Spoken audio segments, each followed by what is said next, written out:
Hello students, मैं Deshmukh Singh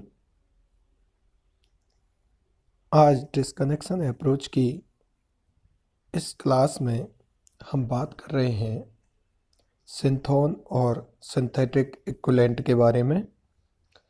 last videos में हमने डिस्कनेक्शन अप्रोच की बेसिक टर्मिनोलॉजी के बारे में देखा था, जहां पर हमने ये अध्ययन किया था कि टारगेट मॉलिक्यूल क्या होता है, सिंथोन क्या होते हैं, सिंथेटिक इक्विवेलेंट क्या होते हैं, डिस्कनेक्शन क्या होता है, रेट्रोसिंथेटिक एनालिसिस क्या होता है, एफजीआई क्या होता है, एफजीए क्या होता है, इसके बारे में हमने देखा था। अब उसी टर्मिनोलॉजी को हम डिटेल में देख रहे हैं। तो देखिए, आपके एग्जाम में सिंथोन और सिंथेटिक इक्विवेलेंट से रिलेटेड एक शॉर्ट नोट आता है। जब हम बात करें सिंथोन की, तो हम ऐसे डिफाइन कर सकते हैं कि ऐसे फ्रेगमेंट जो कि जनरली एनायन और कैटायन होते हैं और हमको डिस्कनेक्शन के थ्रू ऑब्टेन होते हैं, या तो वो होंगे एनायन या कैटायन होंगे। और डिस्कनेक्शन जब हम किसी बॉन्ड का क्लीवेज करते हैं, चूँकि बॉन्ड दो एटम्स के बीच का फोर्स ऑफ अट्रैक्शन है, जब भी हम बॉन्ड को तोड़ेंगे तो जिस एटम की इलेक्ट्रोनेगेटिविटी ज़्यादा होगी उसके ऊपर नेगेटिव चार्ज, और जिसकी इलेक्ट्रोनेगेटिविटी उसके कंपेयर में कम होती है उसके ऊपर पॉजिटिव चार्ज आ जाता है। तो एक तरफ हमारे पास कैटायन बन जाता है और एक तरफ हमारे पास एनायन बन जाता है। तो मैंने यहाँ पर डेफिनेशन में लिखा है, एन आइडियलाइज्ड फ्रेगमेंट जनरली ए कैटायन और anion resulting from A disconnection. That means disconnection की प्रोसेस के थ्रू जब हम किसी भी दो एटम्स के बीच के बॉन्ड को क्लीव करते हैं, तोड़ते हैं, डिस्कनेक्ट करते हैं, तो उसके बाद बने हुए फ्रेगमेंट या आयन जो जनरली कैटायन और एनायन होते हैं, कैटायन एंड एनायन होते हैं, वो हमारे कहलाते हैं सिंथोन। अब हम बात करें सिंथेटिक इक्विवेलेंट की, तो ये सिंथेटिक इक्विवेलेंट जो होते हैं वो उन्हीं सिंथोन के मॉडिफाइड फॉर्म होते हैं। दैट मीन्स सिंथेटिक इक्विवेलेंट हमारे एक्चुअल केमिकल कंपाउंड होते हैं, जिन्हें हम बोल सकते हैं रीजेंट। एक्चुअल केमिकल कंपाउंड और reagent is called synthetic equivalent, जो कि फंक्शन ऑफ सिंथोन की तरह वर्क करते हैं। इसका मतलब यह हुआ कि जैसे ही हम किसी भी दो एटम्स के बीच के बॉन्ड को डिस्कनेक्ट कर रहे हैं, सबसे पहले हम बॉन्ड को डिस्कनेक्ट करेंगे तो हमको कैटायन और एनायन के रूप में सिंथोन ऑब्टेन होते हैं। चूँकि सिंथोन हमारे पास लेबोरेटरीज में या मार्केट में डायरेक्टली अवेलेबल नहीं होते, रीजेंट की फॉर्म में अवेलेबल होते हैं, इसलिए वो सिंथोन का फंक्शन करने वाले ऐसे रीजेंट या एक्चुअल केमिकल कंपाउंड ही हमारे सिंथेटिक इक्विवेलेंट कहलाते हैं। ये हमको लेबोरेटरीज में इजी गोइंग अवेलेबल हो जाते हैं।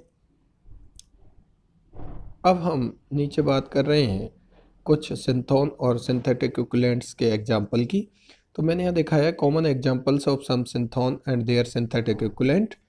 तो यहाँ से यदि हम देखें तो क्या क्या एग्जाम्पल हमारे पास हो सकते हैं। तो एक तरफ मैंने लिया है सिंथोन और दूसरी तरफ मैंने पॉसिबल उसके सिंथेटिक इक्विवेलेंट जो अपने पास इजी गोइंग अवेलेबल हो सकते हैं, अब वो मैंने आपको यहाँ शो किए हैं। कॉमन एग्जाम्पल्स हैं, ऐसा नहीं है कि जो सिंथोन मैंने जिस सिंथोन का मैंने सिंथेटिक इक्विवेलेंट जो लिखा है वही होगा, उसके अलावा और कोई ऑप्शन नहीं हो सकता, डिफरेंट और भी ऑप्शन हो सकते हैं।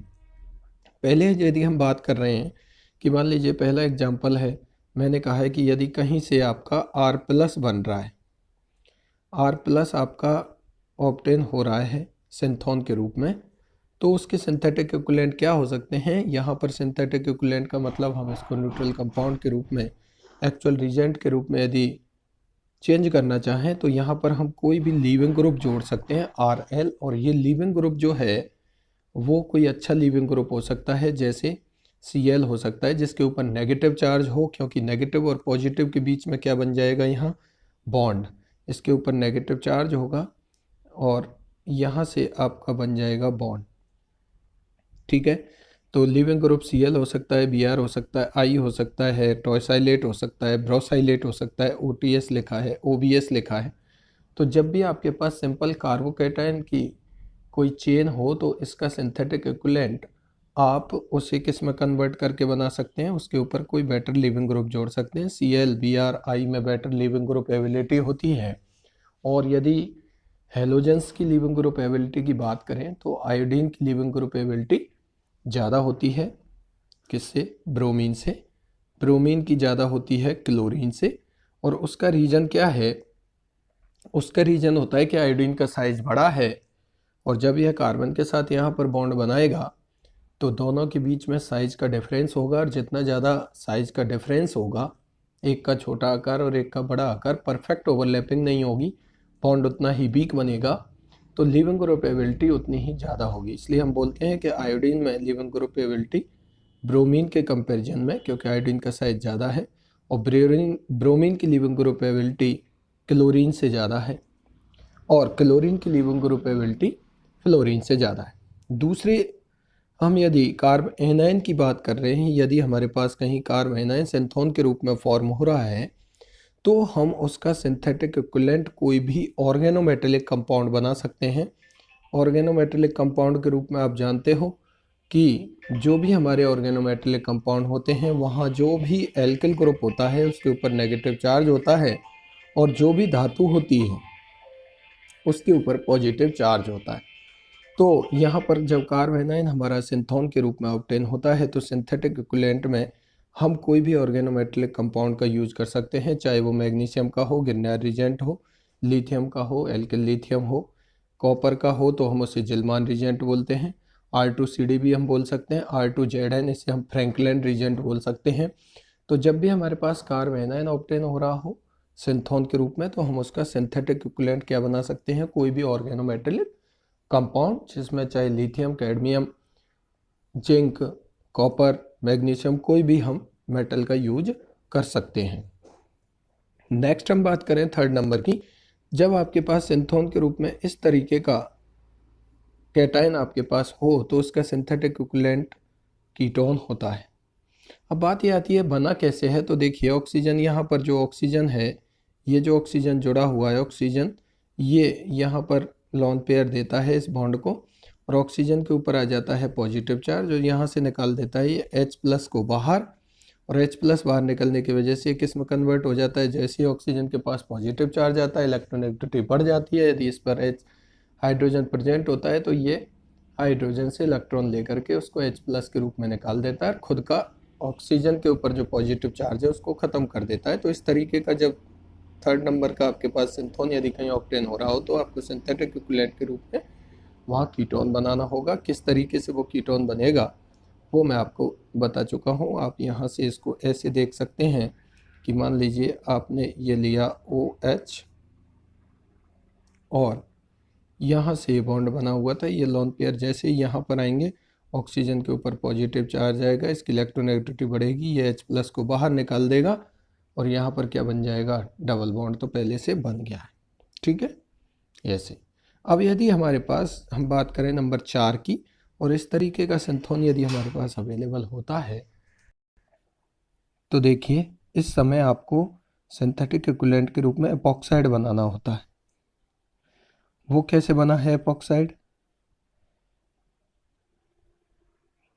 देखिए यहाँ पर ऑक्सीजन जो जुड़ा हुआ है इसका Ngp लगता है, Ngp लगेगा तो ये पॉजिटिव चार्ज जैसे यहाँ पर था, ये पॉजिटिव था तो यहाँ से इसका Ngp यहाँ पर लगेगा इस तरीके से, ठीक है, और यहाँ बॉन्ड बनाएगा, ऑक्सीजन पर पॉजिटिव चार्ज आएगा, वो H+ बाहर निकालेगा, Ngp ऑपरेट होगा neighbouring group participation, adjacent carbon पर नहीं, उससे अगले वाले कार्बन पर यदि पॉजिटिव चार्ज हो जिस पर OH जुड़ा हुआ है तो आपको सिंथेटिक इक्विवेलेंट के रूप में हमेशा एपॉक्साइड बनाना है, वहाँ पर Ngp ऑपरेट होता है और वो ऑक्सीजन Ngp का वर्क करते अपने लॉन पेयर से NGP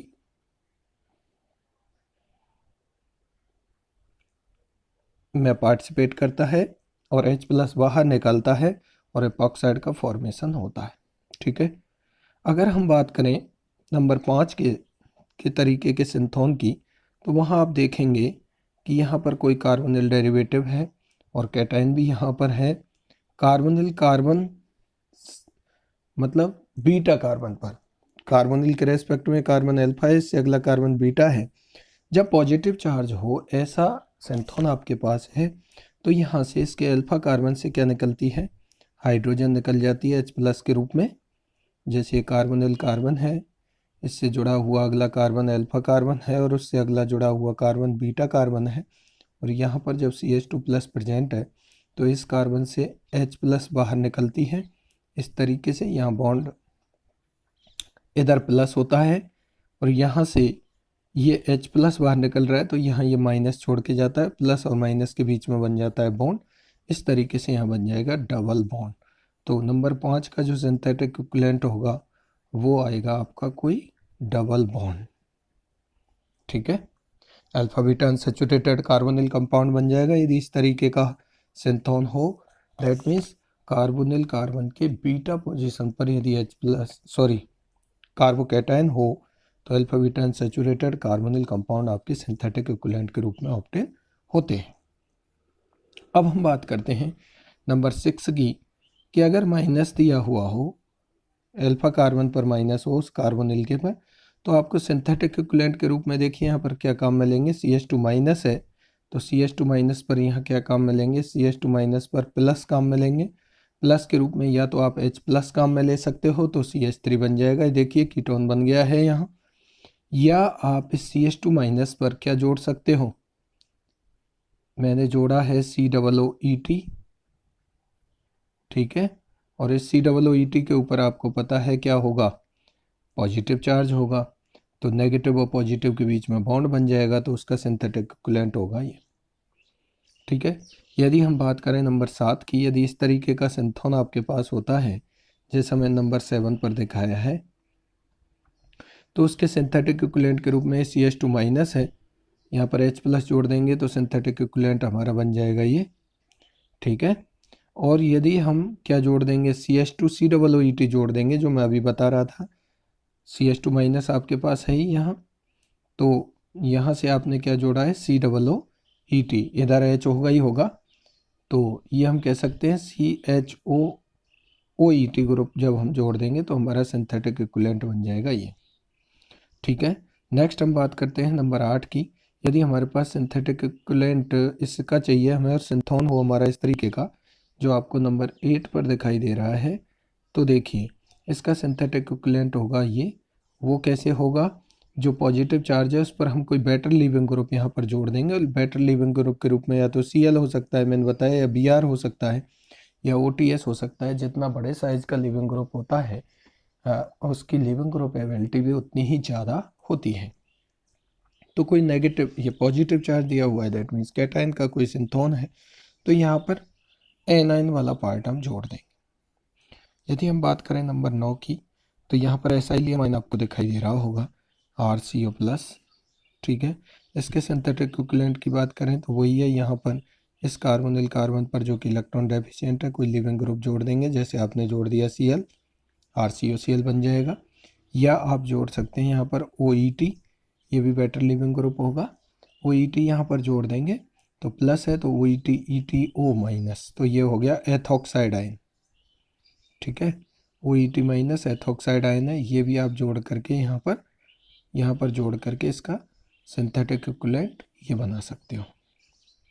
अगर हम बात करें नंबर 10, जो कि इम्पॉर्टेंट है, साइक्लिक कंपाउंड में देखने को मिलता है, यदि इस तरीके का सिंथोन आपके पास किसी भी बॉन्ड का क्लीवेज करके बन रहा है जिसमें कोई भी साइक्लिक रिंग है और उसमें कीटोन दे रखा है और उसकी अल्फा कार्बन पर नेगेटिव चार्ज है, तो उसका सिंथेटिक इक्विवेलेंट ये होता है, इसे हम बोलते हैं एनेमीन, इन प्लस एमीन, एनेमीन। ठीक है। इस वाले को हम क्या बोलेंगे, यदि हम बात कर रहे हैं इस सिंथेटिक इक्विवेलेंट की, जो कि इसका बनेगा, इस तरीके कंपाउंड्स का बनता है, उसका नामकरण होता है एनेमीन।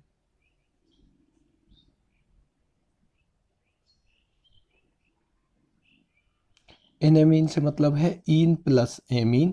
इसकी वजह से तो ईन आ गया डबल बॉन्ड की वजह से, और ये एमिनो ग्रुप की वजह से एमीन आ गया, ये बनता है।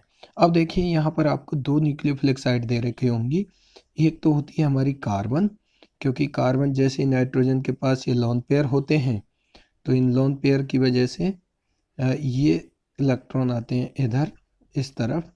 तो जब इस तरफ आते हैं तो एक तो न्यूक्लियोफिलिक साइड नाइट्रोजन पर लोन पेयर होने की वजह से नाइट्रोजन भी होती है और कार्बन भी होती है। Carbon is more nucleophilic here than nitrogen, क्योंकि नाइट्रोजन में इलेक्ट्रॉन देने की टेंडेंसी कार्बन के कंपैरिजन में, नाइट्रोजन की इलेक्ट्रोनेगेटिविटी ज़्यादा है, कार्बन की कम है, तो नाइट्रोजन में इलेक्ट्रॉन लूज करने की जो टेंडेंसी होती है वो कम होती है। इसलिए नाइट्रोजन की न्यूक्लियोफिलिसिटी इस एनेमीन में कार्बन के कंपैरिजन में कम होती है। यदि यहाँ पर इसको न्यूक्लियोफाइल की तरह बिहेव करके कहीं अटैक करना है तो कार्बन साइड से अटैक होता है, नाइट्रोजन साइड से अटैक नहीं होता है। इसलिए ऐसे कंपाउंड्स में आपको ध्यान रखना है, यदि किसी बॉन्ड का क्लीवेज करने पर आपको इस तरीके का सिंथोन ऑब्टेन हो रहा है, साइक्लिक है, कार्बोनिल कार्बन है, उसके अल्फा कार्बन पर नेगेटिव है, तो आपको सिंथेटिक इक्विवेलेंट के रूप में कोई एनेमीन बनानी है। ठीक है, नेक्स्ट हम एग्जांपल देखते हैं 11 टाइप का। 11 टाइप के जब हम एग्जांपल की बात करते हैं, तो यदि इस तरीके का आपका कोई भी एल्काइन आपको ऑब्टेन हो रहा है, तो यहाँ पर कोई भी मेटल आप जोड़ देंगे, जैसे जनरली सोडियम जोड़ करके इसका सिंथेटिक इक्विवेलेंट हम यहाँ बना सकते हैं। यदि हम बात करें इस तरीके के एसाइलियम आयन से अगले, दैट मीन्स कार्बोनिल कार्बन से अगले कार्बन पर यदि पॉजिटिव चार्ज है, तो यहाँ इसका सिंथेटिक इक्विवेलेंट हम कोई भी बेटर लीविंग ग्रुप जोड़ करके लीविंग ग्रुप के रूप में हम क्लोरीन, ब्रोमीन, आयोडीन का यूज कर सकते हैं। फ्लोरीन को बेटर लीविंग ग्रुप हम इसलिए नहीं मानते हैं क्योंकि फ्लोरीन का साइज छोटा होता है, कार्बन के साथ परफेक्टली ओवरलैपिंग हो जाती है, बॉन्ड उतना वीक बनता नहीं है जितना Cl, Br और I के साथ बनता है। इसलिए लीविंग ग्रुप एबिलिटी फ्लोरीन में, इलेक्ट्रोनेगेटिविटी भी फ्लोरीन की ज़्यादा होती है, इस वजह से लिविंग ग्रुप एबिलिटी फ्लोरीन की अन्य हेलोजन के कंपैरिजन में सबसे कम होती है। लास्ट हम बात करें 13 टाइप के सिंथोन की। यदि इस तरीके का सिंथोन हमारा डिस्कनेक्शन के थ्रू ऑब्टेन हो रहा है, ठीक है, तो उसका सिंथेटिक इक्विवेलेंट के रूप में हम यहाँ कोई भी लिविंग ग्रुप जोड़ सकते हैं। लिविंग ग्रुप के रूप में मैंने आपको बताया, या तो हम जोड़ सकते हैं OET भी जोड़ सकते हैं, Cl भी जोड़ सकते हैं, और इसका सिंथेटिक इक्विवेलेंट हम बना सकते हैं। तो ये बात हुई हमारे कुछ सिंथोन जो कॉमन हमको देखने को मिलते हैं जब भी हम बॉन्ड का क्लीवेज करते हैं। ये 13 एग्जाम्पल्स मैंने आपको बताए, और उनके सिंथेटिक इक्विवेलेंट की क्या क्या पॉसिबिलिटी होती है वो आप देख सकते हैं। तो सीधी सी बात ये निकल के आती है कि जहाँ पर कुछ स्पेशल कंपाउंड जैसे NGP ऑपरेट होकर के एपॉक्साइड बन रहा है, या एनेमीन हम फॉर्म कर रहे हैं, या ऑर्गेनोमेटेलिक कंपाउंड हम बना रहे हैं, वहाँ पर हमें विशेष तौर से ध्यान रखना होता है। अब मैं यहाँ कुछ एक एग्जांपल जैसे आपको सॉल्व करके बताता हूँ कि मान लीजिए ये आपका कोई टारगेट मॉलिक्यूल है जिसको आप सिंथेसाइज करना चाहते हो, और जिस मॉलिक्यूल को हम सिंथेसाइज करना चाहते हैं उसे हम टारगेट मॉलिक्यूल बोलते हैं। और इस टारगेट मॉलिक्यूल को अब रेडिली अवेलेबल स्टार्टिंग मटेरियल में कन्वर्ट करना ही हमारा डिस्कनेक्शन कहलाता है। दैट मीन्स ये टारगेट मॉलिक्यूल किससे सिंथेसाइज हो सकता है, किस किस के बीच में हम रिएक्शन हम कराएं जिससे बन सके, वेल नोन रिएक्शन हो, उसके लिए हमें स्टार्टिंग मटेरियल चाहिए। और वो स्टार्टिंग मटेरियल हम किससे ऑब्टेन कर सकते हैं, डिस्कनेक्शन से। तो देखिए यहाँ पर मैंने इस बॉन्ड को तोड़ा है, ये आपको दिखाई दे रहा होगा, कर्व वाली जो लाइन है, इस बॉन्ड को जब हम तोड़ेंगे तो आपको पता है इधर पॉजिटिव आएगा और इधर नेगेटिव आएगा। तो इधर मैंने नेगेटिव बना दिया और इधर मैंने पॉजिटिव बना दिया। ये दोनों हो गए हमारे क्या, सिंथोन। इस टारगेट मॉलिक्यूल के ये क्या हो गए, सिंथोन हो गए। ये कैटायन है और ये एनायन है। उसके बाद इनके सिंथेटिक इक्विवेलेंट मैंने अभी आपको बताए थे कि इस वाले का सिंथेटिक इक्विवेलेंट क्या हो सकता है, अभी मैंने बताया था, चर्चा की थी। और इस वाले का सिंथेटिक इक्विवेलेंट यहाँ पर हम कोई लिविंग ग्रुप जोड़ सकते हैं, ठीक है। और इसका सिंथेटिक इक्विवेलेंट जैसे मैंने अभी आपको बताया था, आप देख सकते हैं ऊपर ये वाली जो चीज़ थी कि इस ऐसा यदि हमको मिल रहा है तो उसका सिंथेटिक इक्विवेलेंट क्या होता है। यदि ये सिंथोन ऑब्टेन हो रहा है तो ऐसा ऑब्टेन हुआ है वहाँ, तो ये लिख दिया है मैंने। और यदि हम बात कर रहे हैं दूसरी तरफ जहाँ पर हमको कैटायन ऑब्टेन हो रहा है, तो देखिए इस वाले कैटायन की जब हमने बात की है तो इस वाले कैटायन पर हम कोई बेटर लिविंग ग्रुप यहाँ पर जोड़ सकते हैं। जो मैंने ऊपर यहाँ से आपसे चर्चा की है वहाँ से आप बेटर लिविंग ग्रुप जोड़कर, अब ये रिएक्शन यदि हम इसका सिंथेसिस लिखना चाहें तो देखिए सिंथेसिस किस तरीके से इसका हो सकता है। यदि हम उसकी बात करें तो ये इन दोनों के बीच में जब रिएक्शन होगी तो सबसे पहले बेस आएगा। बेस मान लीजिए यहाँ से जब रिएक्शन होगी तो ये मोर न्यूक्लियोफिलिक साइट है, ये इस तरीके से रिएक्शन भी आप करा सकते हो। मैंने अभी बताया कि यहाँ पर नेगेटिव चार्ज आएगा और ये नेगेटिव चार्ज यहाँ कार्बोनिल कार्बन पर रिएक्शन देगा, SN2 यही रिएक्शन होगी, इलेक्ट्रॉन इधर जाएंगे और ये इलेक्ट्रॉन इधर आएंगे और Cl निकल जाएगा बाहर। ठीक है, पहले स्टेप में। उसके बाद होगा यहाँ पर हाइड्रोलाइसिस और हाइड्रोलाइसिस होकर के पार्ट हो जाएगा बाहर और आपका बन जाएगा कार्बोनिल। ऐसे यहाँ पर आपको सोचना होता है कि कोई भी टारगेट मॉलिक्यूल में, मैंने आपको यहाँ पर ये बताया कि मान लीजिए कोई टारगेट मॉलिक्यूल आपका दिया हुआ है और उस टारगेट मॉलिक्यूल में किस तरीके से आप डिस्कनेक्ट उसको कर सकते हो, और डिस्कनेक्ट के बाद आपने ये सिंथोन बनाए, उनके सिंथेटिक इक्विवेलेंट क्या क्या हो सकते हैं अभी मैंने टेबल में बताए, उनके अकॉर्डिंग हम सिंथेटिक इक्विवेलेंट ऑब्टेन कर सकते हैं। इन सिंथेटिक इक्विवेलेंट में ये हमारे पास टारगेट मॉलिक्यूल के स्टार्टिंग मटेरियल आ चुके हैं। इन दोनों के बीच में ए और बी, इन दोनों के बीच में वेल नोन रिएक्शन होनी चाहिए और रिएक्शन होने के बाद हमारा टारगेट मॉलिक्यूल बनना चाहिए, तभी हमारा जो डिस्कनेक्शन में जो प्रोसेस हमने काम में लिया है वो प्रोसेस एक वैलिड प्रोसेस होता है।